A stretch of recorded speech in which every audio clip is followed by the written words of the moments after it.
You can laugh and criticize Michael Jackson if you wanna. Woody Allen molested and married his stepdaughter. This is the sociology of hip-hop, a Georgetown University course that uses rapper Jay-Z as a lens to look at race, gender, sexuality, and economic inequality. Professor Michael Eric Dyson teaches the course. He's known for his critically acclaimed books and sometimes his controversial views on social inequality.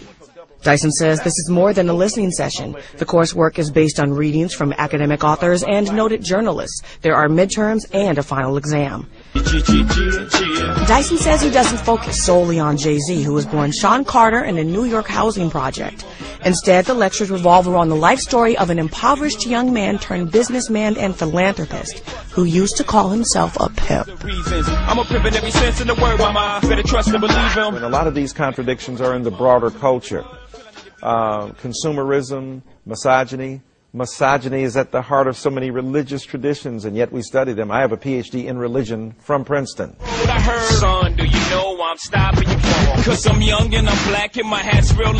Jay-Z's rhymes are about street hustling, sex, money, and alcohol, alongside critiques of politics, police, and the struggles of poverty. Students say they're learning to think more critically about creativity and class.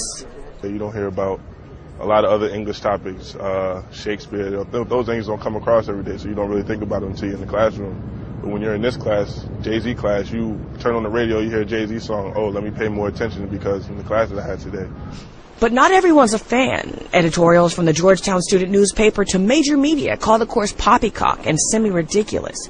Critics argue that Jay-Z's lyrics and life story are unworthy of intellectual study at a Jesuit institution that costs students $40,000 a year. You can criticize Jay-Z all you want to, but he is an outstanding example of the rags to riches story.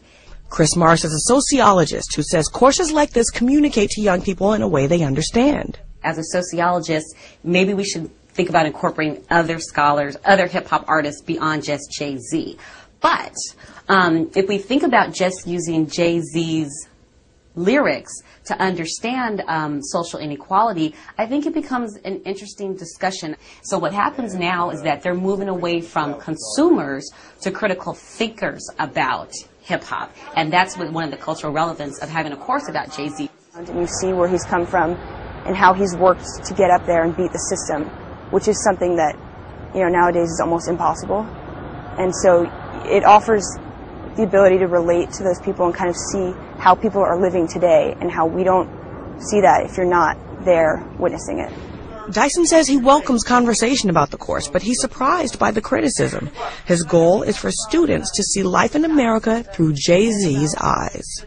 Well, I want them to see, first of all, that, young black guys who grew up in poverty can have some interesting things to say about America.